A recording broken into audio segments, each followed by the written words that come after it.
তারপরে আপনারা আল্লাহ আমাকে এবং আপনাদিকে সকলকে মাফ করুন।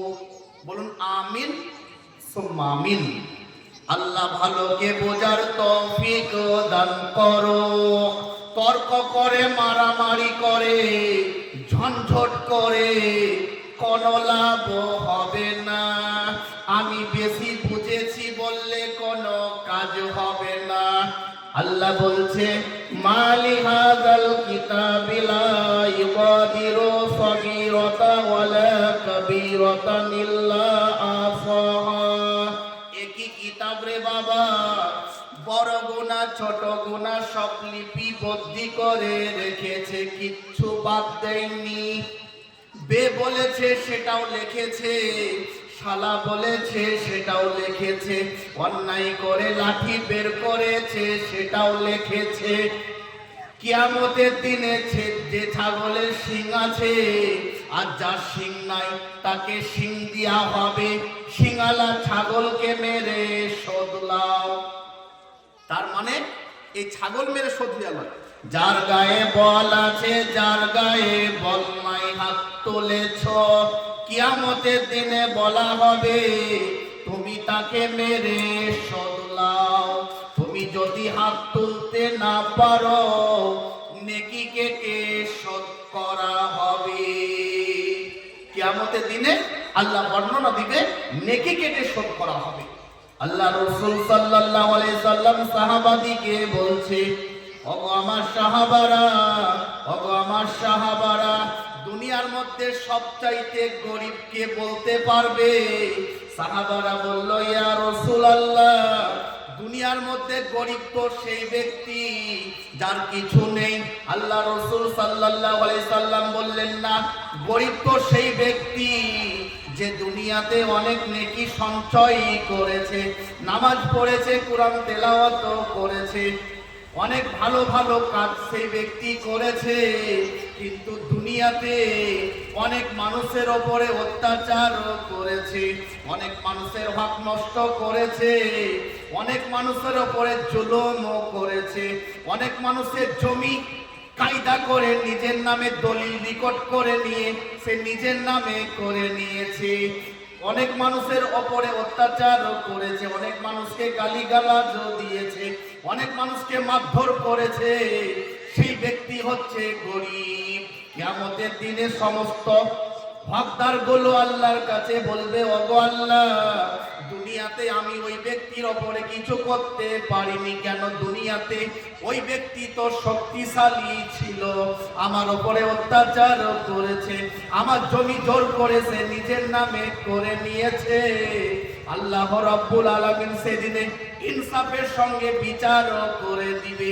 তাদের নেকিগুলো কেটে কেটে ওই হকদারকে পূরণ করা হবে।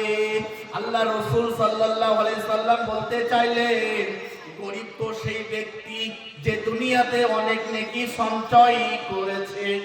তো আমরা আল্লাহর ইবাদত করব, কোনো মানুষের সঙ্গে খারাপ ব্যবহার করব না, কোনো মানুষের জমি জোর করে নিজের নামে কায়দা করে লিখে দেব না, মানুষের সঙ্গে ভালো আচরণ ব্যবহার করব।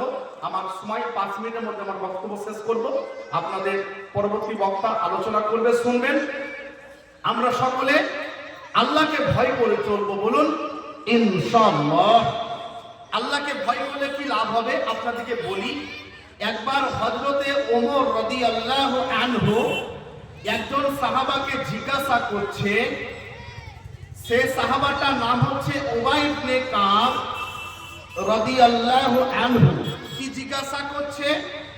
হে উবাই ইবনে কাব, তুমি কি বলতে পারবে মানে তাকওয়া কি, মানে আল্লাহর যে ভয়, এটার ব্যাখ্যা একটু আমাকে বলো তো। তো উবাই ইবনে কাব রাদিয়াল্লাহু আনহু বললেন, হে আমিরুল মুমিনিন, হে আমাদের খলিফা, আপনি কি কোনো কাটা রাস্তায় যাতায়াত করেছেন? মানে যেদিকে শুধু কাটা আর কাটা। বললে, হ্যাঁ পার হয়েছি। আচ্ছা, আপনি কিভাবে পার হয়েছেন? বললেন, আমার জামাটাকে চিপে ধরেছিলাম আর পাটাকে আমি একটু দূরে দূরে ফেলছিলাম, যেন কোনো কাটা যেন আমার পায়ে যেন ঢুকে না যায়। বললেন, এটাই তো তাকওয়া, এটাই তো আল্লাহর ভয়। দুনিয়াতে আপনি আর আমি এমন ভাবে চলবো যেন দুনিয়ার কোনো পাপ আপনাকে আমাকে স্পর্শ যেন না করতে পারে। ধরেন আপনার হাতে মদের বোতল আছে, আপনি হয়তো মদ্যপান করতে যাচ্ছেন, আর আপনি মনে করলেন যে দুনিয়ার কোনো মানুষ আমাকে দেখছে না, রাতের অন্ধকারে কেউ নেই, কিন্তু আমার আল্লাহ আমাকে দেখছে। এটাই হচ্ছে তাকওয়া, এটাই হচ্ছে আল্লাহর ভয়। কোন সুন্দরী নারী হয়তো আপনাকে বা আমাকে খারাপ কাজের জন্য সুযোগ দিয়েছে, আর আপনি মনে করলেন আর আমি মনে করলাম দুনিয়ার কোনো মানুষ আমাদেরকে দেখছে না, রাতের অন্ধকারে কেউ নেই, কিন্তু আমার আল্লাহ আমাকে দেখছে। এটাই হচ্ছে তাকওয়া, এটাই হচ্ছে আল্লাহর ভয়। তো যার অন্তরে আল্লাহর ভয় থাকবে, আল্লাহ তার মর্যাদা বাড়িয়ে দিবে। তাই আমরা সকলে আল্লাহকে ভয় করে চলবো, বলুন ইনশাআল্লাহ। তো দুনিয়ার জীবন ধোঁকা, আজ চলছে কাল চলবে না। আল্লাহ বলছে যারা তওবা করার মতো করবে, যারা ঈমান আনার মতো আনবে, আমল করার মতো করবে, যারা আল্লাহকে বিশ্বাস করার মতো করবে, আল্লাহ বলছে তাদের গুনাহগুলোকে আমি নেকি দ্বারাই পাল্টিয়ে দেব। বল সুবহানাল্লাহ। আল্লাহ বলছে বান্দারে, শুধু তওবা তওবা করলে তওবা হবে না, আমি যেভাবে তওবা করতে বলেছি ওইভাবে যদি তুমি তওবা করো, আল্লাহ বলছে আমি তোমার গুনাহগুলোকে নেকি দ্বারাই পাল্টিয়ে দেব। তাই ওরে পৃথিবীর বুকের মানুষ, 7টা জিন্দেগির ভিতরে চিরস্থায়ী জান্নাতকে খবরদারও ভুলবেন না। যারা সুদ খেয়েছেন, যারা মদ্যপান করেছেন, যারা হারাম খেয়েছেন, যারা অন্যায় করেছেন, তারা আল্লাহর কাছে তওবা